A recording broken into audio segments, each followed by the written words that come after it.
Good morning and welcome to another week with Grace Church. We're so glad you joined us online today. Please note that if you would like to give online, you can do so at www.gchurch.us/giving. You also have the availability to give through text by texting 84321 or by mailing a check to 1515 17th Street in North Bend, Oregon. As always, you can stay up to date with what's going on at the church through our website, www.gchurch.us.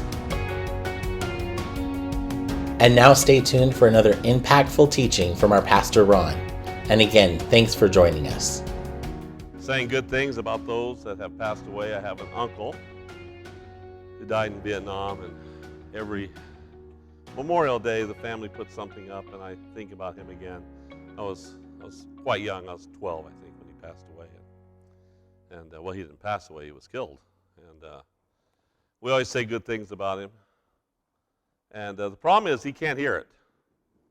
That's the problem with eulogies. I've done lots of funerals, and people get up and say good things about the dead, and that's good. It's good for us to hear that, and I'm not against that at all. But eulogies are mostly for the dead, and the dead can't hear them. And so I'm going to talk to you about how to have eulogies for the living today, because I believe it's important to I believe it's important for people to be blessed, and we'll talk about that. Let me just give you a couple of points here. I'm going to talk more about this Wednesday night, actually. But we're called not to be reporters, but we're called to be forecasters. And God never told us to report the news, but we seem to be pretty good at that. But we are to forecast. The Bible says that we ought to see things that aren't and say them as if they were. That's a forecast. So I have people come in and they say, well, I wonder what the weather's going to be tomorrow. And they look at the forecast and they say, oh, it's going to rain. And they look at me and I say, I doubt that. I never forecast rain except on Sunday mornings. I've always wanted to rain on Sunday morning, keep people away, keep people from going away, rather. And then I think that we're to be forecasters. We'll talk about that Wednesday. Let's keep this next one up. He says, watch what we say during times of adversity and hardship. I think that's so important that we watch what we say. I've written a few things for you, and I'm going to rip through this next part. But anybody can be positive when everything's going great, but it's how we respond in the adversities of life that will either make you or break you. When everything's going good, everybody's happy, everybody's smiling. When it gets tough, that's when you really see your characters, when it's tough, when it's not easy and it's tough. And then number 3, let me just read this one to you. What you say in the midst of your difficulties will have a great impact on how long you stay in those difficulties. We want to talk about our difficulties. We want people to know about our difficulties. I was really tired Thursday. We had driven from California. We were pretty deep into California, and there was lots of hills, and I'm pulling a trailer, and then we got in traffic with construction, and so we were actually in the good part of coming home, and I said, oh, I'm just so tired I could just cry. And my wife just raked me over the coals, see? And I thought, that's true. You got to get over it, because if you don't get over it, you just keep in it. If I'd have whined, I could have whined until midnight, how tired I was. When we were already home. There's no need to cry about it now. So what we say, we got to watch what we're saying, because, well, let's go to number 4. As long as you talk about the situations and circumstances, you'll keep perpetuating them in your life by your words. You just, you keep saying, well, it's just the way I am, this is the way I am, and this isn't bad, and look at the COVID, and look at this, and look at that. And the longer you talk about the problems, the longer your problems will stick around. Small words, small changes, rather, in the words you speak will make big changes in the life you live. This is actually from Wednesday night. I keep mentioning that, but what I did is I took the first half of this sermon and scooped it off, and that's Wednesday night now. But I wanted to give you this. I actually sent this to some people who are not, I knew they wouldn't be here today, and I wanted them to hear this because this is revolutionary. This will change your life. This will change the lives of people around you. You need to catch this. The Word of God doesn't become the sword of the Spirit, Ephesians chapter 6. It doesn't become the sword of the Spirit until you have spoken it from your mouth. It's just written words. If you think it, it's just a thought. It's not useful until you begin to speak it. Let me say it again. The Word of God doesn't become the sword of the Spirit for you until you have spoken it from your mouth. Let's talk about the eulogy for the living. Romans 12:14 says, bless those who persecute you, bless and do not curse. That word bless is what we're talking about. You, Greek word you, means good, well, and logos means words, means good words. So he's saying that what we do is we say good words, eulogos. You is where we get the word euphoric. That's that kind of a thing. It says you say good words about those who bless you, and bless, same word, do not curse. Kata'ara, that's curse. Kata'ara. It means to verbalize a curse. That's what that word means, to verbalize a curse. Doesn't mean to swear. The best word for this word curse is a word that we're not supposed to say, but I'm in church and I can say it. It's written in the Bible, so I should be able to say it. We have all kinds of slang words for that, darn. But that word means damn. So when people say damn and then say something, they're cursing. And we're not to curse. Well, I don't curse. You do too. I've heard some of you say, darn that. It's the same thing. Bless those who bless you, persecute you, and don't curse. I've actually had Christian people. I've had Christian people tell me, I wish our governor would die. Tell me that. And I think, have you not listened to anything I've said? Have you never read the Word of God? When somebody does you wrong, are you ready to give them those cursings? In the ancient world, those people believed that things you said caused them to come to pass. It's only in the scientific age that we quit doing that. That's why we curse. Not swear, that's why we curse. Cuss. No, that's not your cussing, that's swearing. We curse things all the time. And the ancient people thought if you said good about something, good would come. And if you said bad about something, bad would come. And you think, well, where did they get that from? Well, they got it from the Word of God. Do you remember Balaam? He went to curse Israel, and God wouldn't let him curse Israel. Why couldn't you curse Israel? Because words are important, and words are powerful. We talk about this a lot. Your thoughts are what determine your words. Your words determine your actions determine your character, and your character determines your destiny. So therefore, this is what I want you to get through today. If I change my thoughts and I change my words, which are small things, I can change my destiny, which is a big thing. If you change your thoughts, what you're thinking about, that means you have to be careful of your intake. Be careful of your intake. It gets into your thoughts, and then you'll be able to speak. See, that's the words that eventually turn into your destiny. It's the small things that no one sees that gets the big things that you want. Proverbs 18:21 says, death and life are in the power of the tongue, and those who love it will eat its fruit. Death is first because that's what we normally gravitate toward in our natural lives. These shoes are killing me. They're going to be the death of me. I'm dying to go to Disneyland. See, we just gravitate toward that. He's saying that we ought to be careful with what we say. Not that it's going to kill you, but those words mean something. Why? This is what my GPS on my phone says. Now then, they just upgraded it. And never said this before, But now it says, gives me directions by red lights. At the second red light, take a right. And I'm going through a green light. And I'm thinking, well, did they account for the green? Am I supposed to wait till I get through 2 red lights? Because we always say that, don't we? We don't say the green light. It stays green just as long as it does red. I know you don't think so, but it does. And so we think, well, if it's green or it's red, why wouldn't you say the green light? Go down. If you told somebody, go down here to the green light, or really mess them up and say, go down here to the yellow light, and speed through the intersection. See, we're going to partake of this. It says, and those who love it will eat its fruit.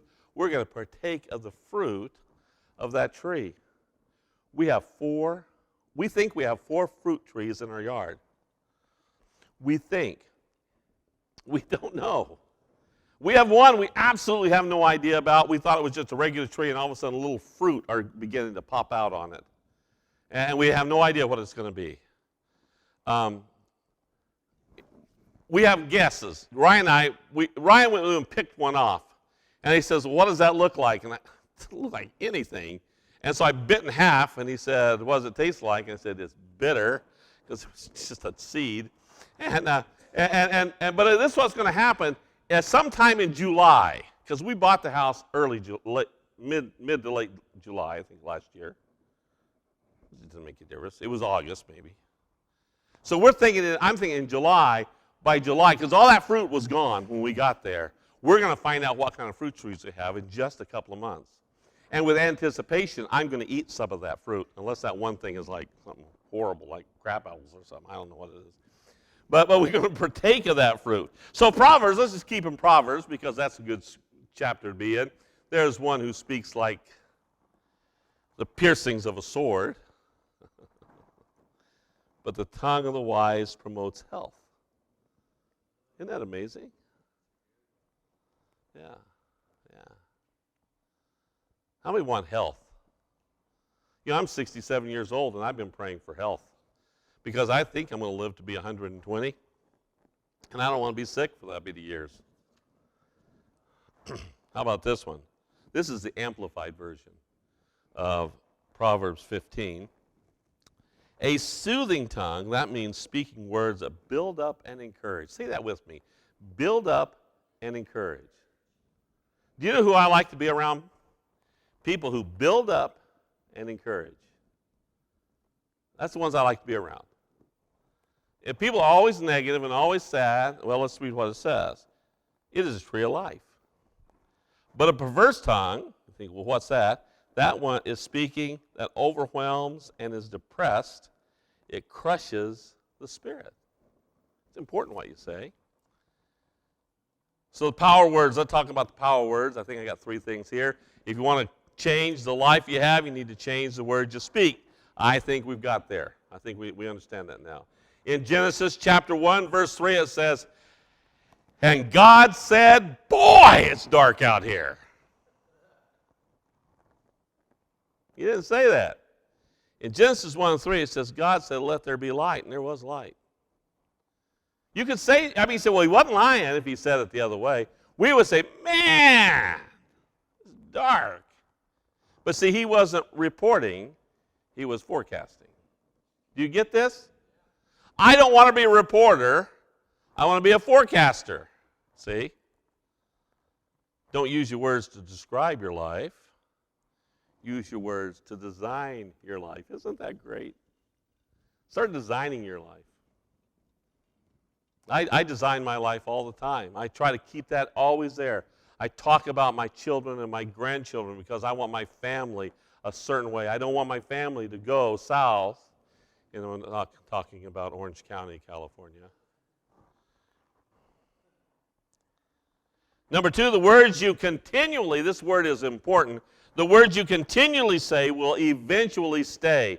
If you constantly talk about something over and over again, it will not go away. It will not go away. You got to quit talking about it. And you say, well, I'm not going to quit talking about it until it goes away. Well, I know people who are still living so far in the past, they can't really remember the particulars any longer because they continually say, I've had people say, well, I don't go to church anymore because I was hurt. And I'll say, what hurt you? They say, well, I can't recall. But I don't like organized religion. I don't know why. Or how about this one? This is the words you continually verbalize will eventually materialize, which is forecasting it. Number 3, this is worth coming for right now. This is so much. This is so powerful. This is a sermon in a word. The word will produce. Your words will produce disproportionate results. Let me give you why. Go to James chapter 3, and I'm just going to paraphrase this really quick because I just kind of wanted to put up 3 verses there. But 1, we're horses and our words are like bits. That's what he says. We put bits in horses' mouths. Or we're like ships or a pilot trying to turn a great ship, and our words are rudders. Or we were in the redwood forest this last week, and we saw these huge 3,000-year-old trees that had actually caught on fire, several of them. And that's because sometime in the last 3,000 years there was a forest fire there. We don't know exactly when, but in the last 3,000 years, because that's how old that tree was, and it was charred with wood, that started with a single spark. That forest fire did. Let me say something I said a while ago. Small changes in the words you speak will make big changes in the life you live. So I'm going to end this really quick so you guys think, man, you know, it's today, and I hope I got barbecues or something going on. I don't know what you have going on today. But I want to talk about life taker words. Life taker words. Let me just give you 5 of them, I think. Let's get the first one, Jason. I can't stand you. Have you ever been to Walmart and some parent yells at their kids, get away from me, I can't stand you? Walmart, I believe this, Walmart is an experiment.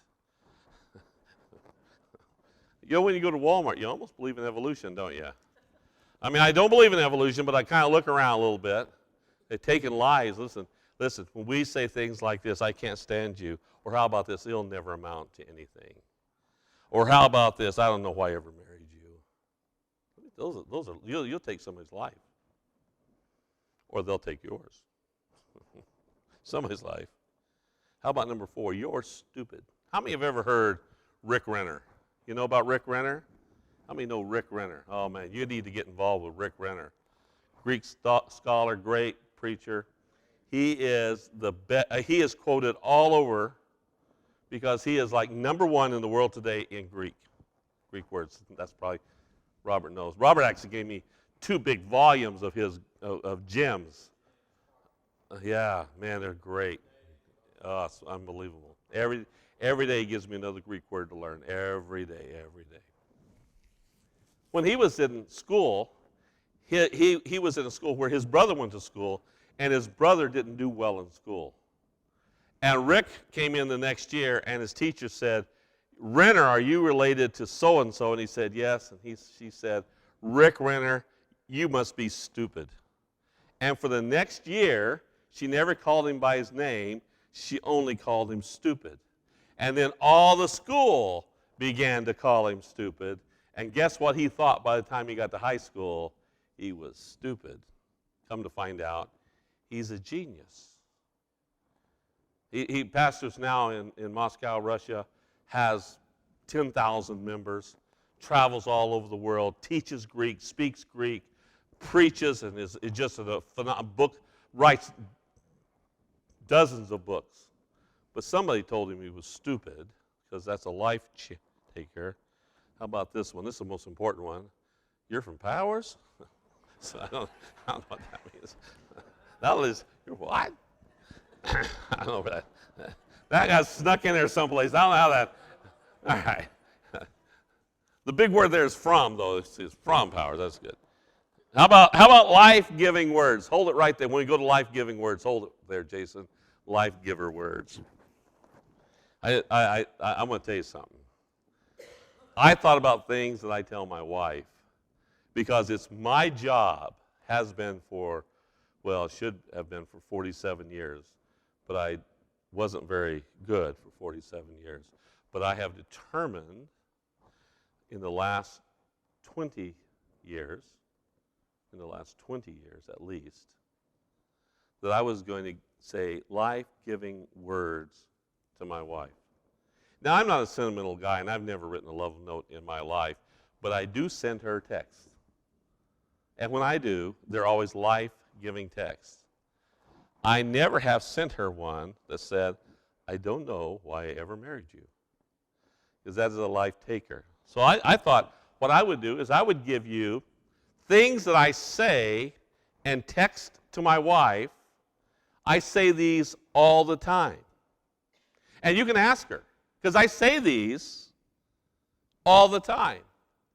And we've been married for 47 years, come June the 14th. We were married June the 14th, 1974. That's right, 47 years. And she was in her teens, 16. And I was just turned 20. And we didn't know what life was about. We didn't know what love was about. We had never experienced anything of this world. We were kind of clustered in a very religious group and never really got out of town. I remember driving through some town. We have differences of opinion which town it was. She says it's Seattle. I said it was. No, she says it was Portland, I think. 47 years ago, I stopped in the middle of a 4-lane highway to read the instructions that they had up there. See, we were pretty young. But you know what we did? We learned life together. We experienced things together. That's how we'd stay together. Not because we knew anything or even were prepared for marriage. 16 to 20. Don't even think about it, girls. I'll kill that boy. I've lived a good life. I can stay in prison for a while.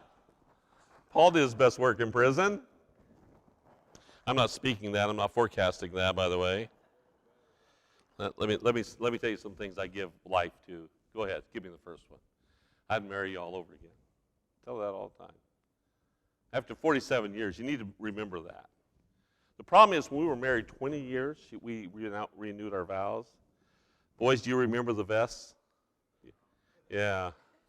She made us vests to wear, matching vests. Boy, they were bad. But I would marry you all over again. It's a sissy boy vests. I don't know. I say this to her. I think God put you in my life. Second one. Tell that all the time. I still think we were so young, we might not have got married. We only talk about the tall one. I'm so proud of you.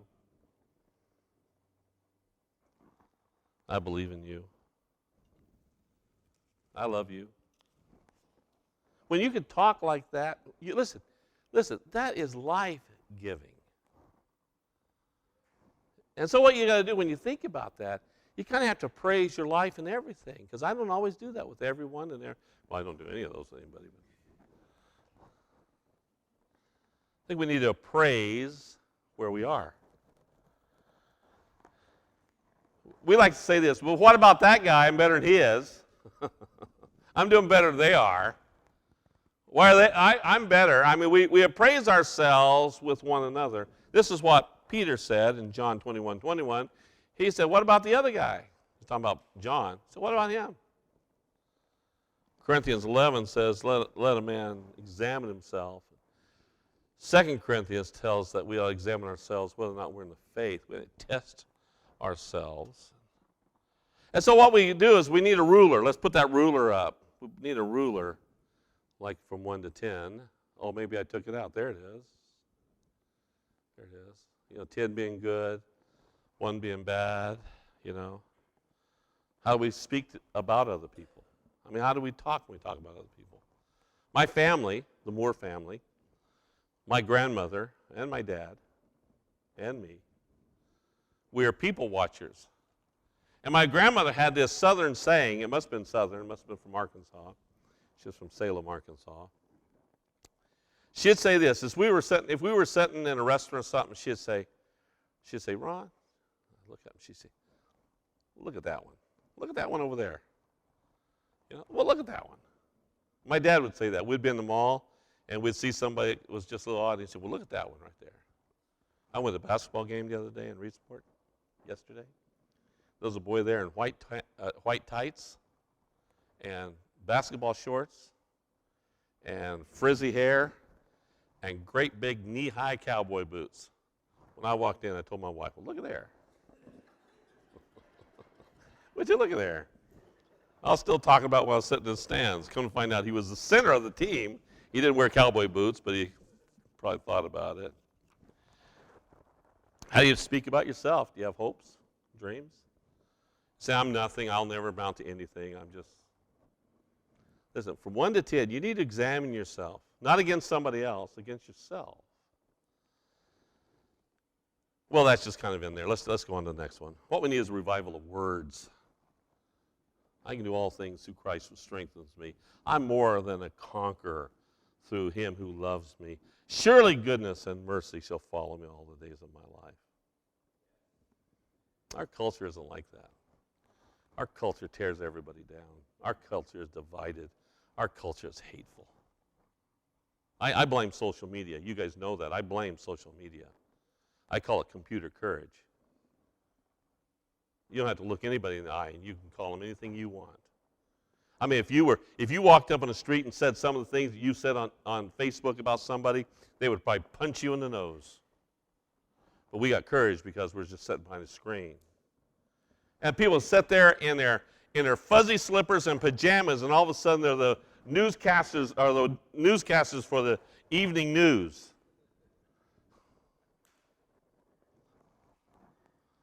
You can't believe everything on Facebook, such as this.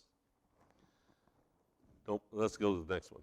Don't believe everything you read on the internet just because there's a picture and a quote next to it. Abraham Lincoln said that. I had another one, but I didn't put it up because there's only a few of us that would laugh at it, but I'll say this anyway.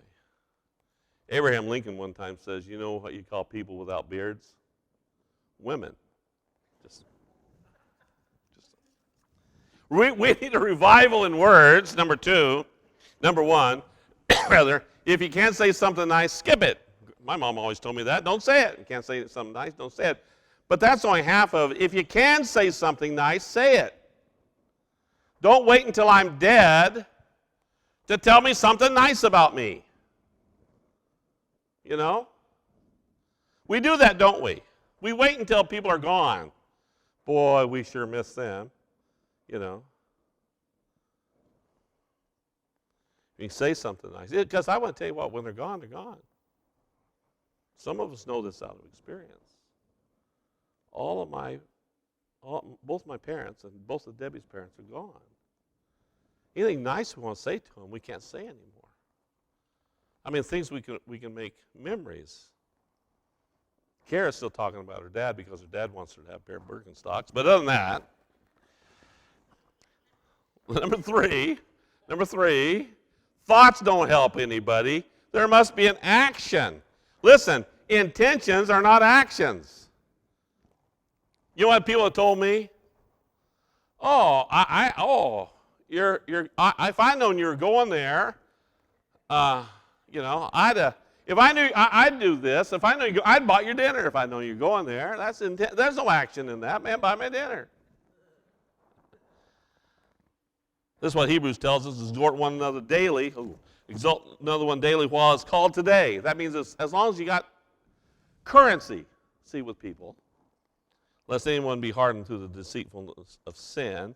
It means we ought to comfort one another, help one another, build one another up. Ephesians says, let no corrupt word, that's a horrible word, by the way, corrupt. He said these words are corrupt, out of your mouth, but what is good for necessary edification, what is needed encouragement. People need encouragement. Let me tell you how to encourage someone. Encourage someone. Let's go to the next slide. Encouraging when someone cares enough to take you to breakfast, lunch, and dinner. Call you on the telephone, or to this day, cell phones. Write you a note. Go out of the way to come by. See how you're doing. Don't that make a lot of difference to you? I mean, just when somebody, every once in a while somebody will encourage me. They'll just say something, or they'll send me an email or a text. I love emails and texts. I like good ones. I don't like bad ones. I get enough bad ones. I like good ones, And somebody took some time. Today I sent two texts out because and to encourage them because I knew they wanted to be in church and they couldn't be in church today. Those two types of failure. Those who never did but thought, and those who thought but never did. Isn't that true? If you want to see it, you got to say it. I mean, I thought about saying something nice, but I didn't. Or I never thought about it.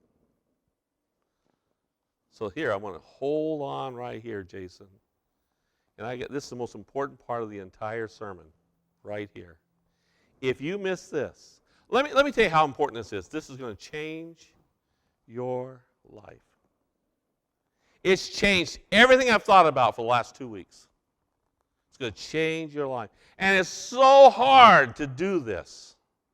It's just one statement. And if you will take this to heart, it will change everything that you do. And I'm going to tell you it next Sunday. No, I'm not. Let's go to this next slide.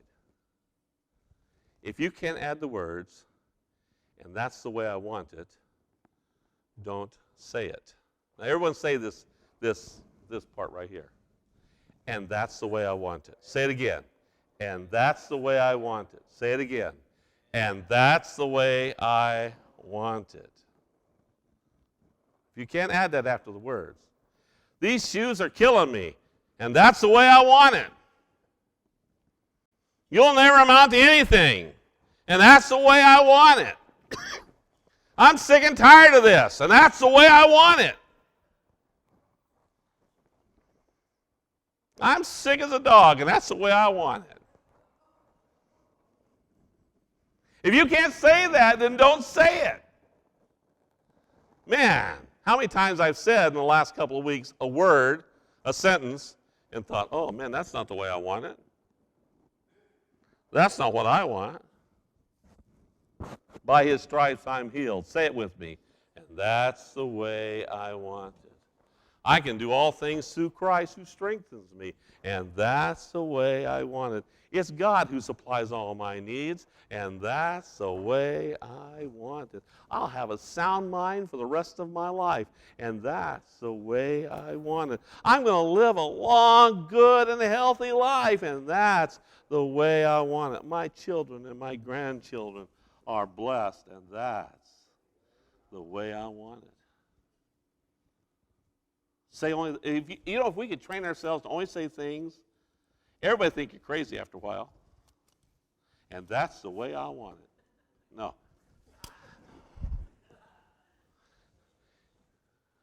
I like it. That's the most, I thought that if you didn't come for any other reason than that statement, you got to come for that statement. And that's the way I want it. That's right. That's the way I want it. So, you make small changes in the words you speak. You'll make big changes in the life you live. And that's the way I want it. Thank you again for joining us this week at Grace Church. If you'd like to hear the sermon in its entirety, please go to www.gchurch.us. And we'll see you next week.